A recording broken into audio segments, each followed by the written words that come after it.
This is lesson 4, and in this example we'll write our first VHDL program and implement it on an FPGA on the Nexus 2 board. The problem that we'll do is we'll implement these 6 gates: AND, NAND, OR, NOR, exclusive OR and exclusive NOR, and we'll have these 2 inputs A and B. Now this is the entire VHDL program that we'll use, so let's take a look at it in more detail.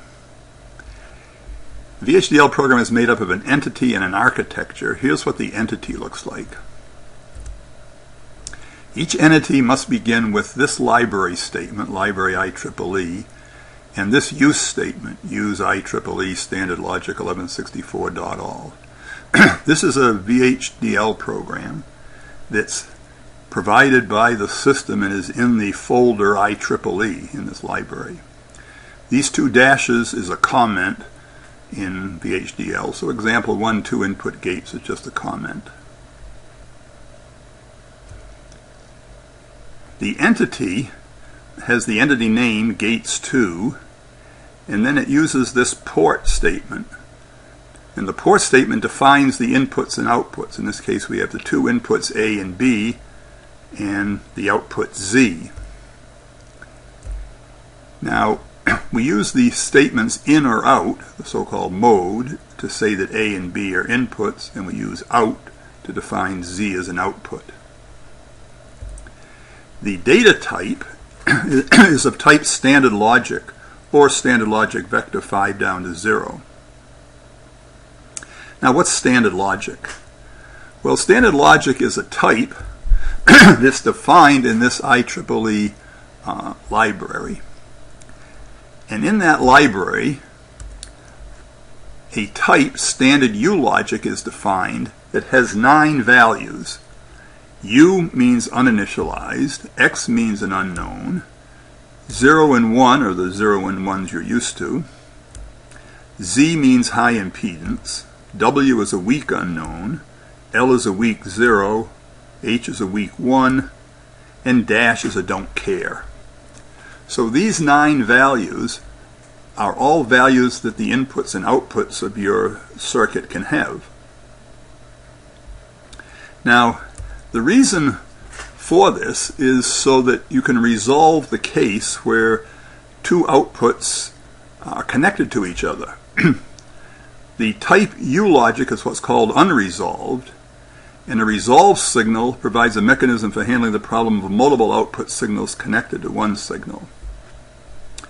So standard logic is a subtype, which is a resolved standard U logic, and there's a big resolution table that tells you what's going to happen.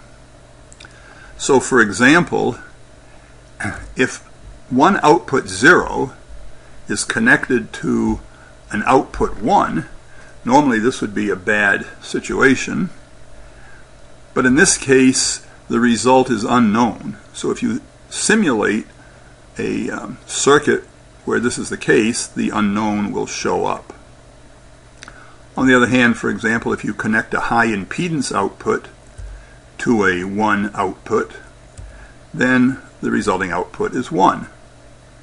So these resolution tables are what define what happens of these standard logic types. Now, the AND functions have their own table, AND or the various gates. So here's an example of an AND table that tells you what the AND function is going to do if the inputs are any of the 9 inputs of type standard logic and the other input is one of these. Well, the ones we're interested in, of course, mostly are the 0 and 1 inputs and the 0 and 1 inputs, and here is the truth table for an AND gate that you're familiar with, where the output of an AND gate is 1 only if both inputs are 1.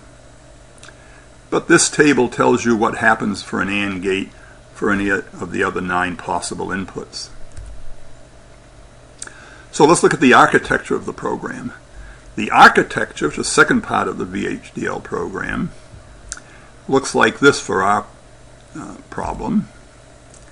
And notice that we simply use these assignment statements for each of these outputs. And notice we use the signal assignment, less than or equal. So Z0, which is down here, you see is the output of the XNOR gate, is just A XNOR B.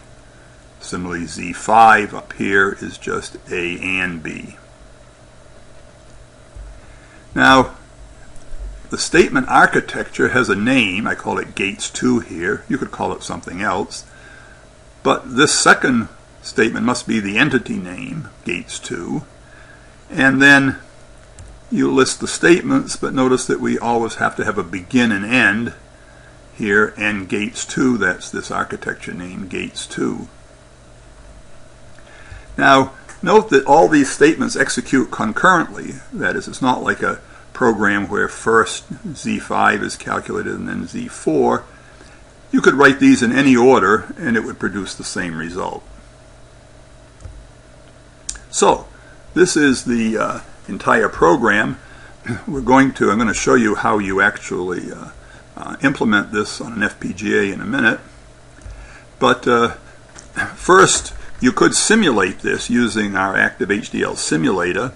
In the tutorial on using Active HDL, if you watched that video clip, you saw how to do it. This was the result. A and B are the inputs. We used clock stimulators. Here's a 0 and 1 for A, 0, 1, 0, 1 for B. So A and B go 0, 0, 0, 1, 1, 0, 1, 1. And the output for the AND gate is high only if both inputs are high. NAND is just the opposite of AND. The OR gate, remember, is 0 only if both inputs are 0, 1 otherwise. NOR is just the opposite. And the exclusive OR was 1 if A is 1 and B is 0, or if B is 1 and A is 0. Otherwise it's 0, and the XNOR is just the opposite. So the simulation works. So we're then ready to synthesize it. We're going to synthesize it to this Nexus 2 FPGA boards. We'll use these two rightmost dip switches for the inputs A and B, and then we'll display the 6 outputs, Z5 down to Z0, in these lower 6 LEDs. Now, there's a file called Nexus 2 UCF, which gives the pin number associated with the LEDs and the switches and all the other inputs, outputs. So this is a piece of this file, Nexus 2 UCF.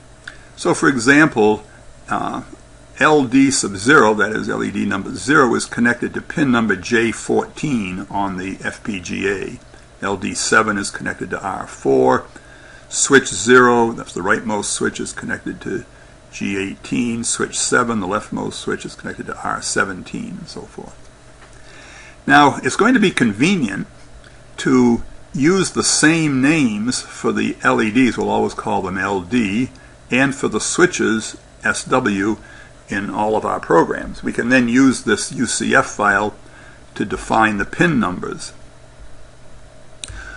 which means we need to write a top-level design, I'll call it Gates 2 top, in which the entity contains the input SW, that is the 2 switches, 1 down to 0, 2 rightmost switches, and the output LD, standard logic vector 5 down to 0. These are going to be the outputs. So we need to connect our gates to these switches, and we do that in the architecture for this top-level design. Between the word architecture and the word begin, we must include a component declaration of all the components we have, in this case just Gates 2. And when Gates 2, remember the 2 inputs were called A and B, and the output was Z.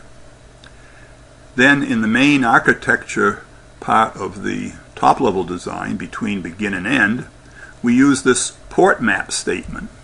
So we have the component declaration, and we have the component instantiation, where we define this label C1, an arbitrary label, Gates 2, that's the name of this component, and we use this port map statement, where on the left-hand side are the inputs and outputs of the component, A, B, and Z, and on the right-hand side we write down what they're connected to. That is, these are the inputs and outputs of the top-level design. So A is going to be connected to switch 1, B to switch 0, and Z, which was standard logic vector 5 down to 0, gets connected to LD, which we defined in the top-level entity as being also 5 down to 0.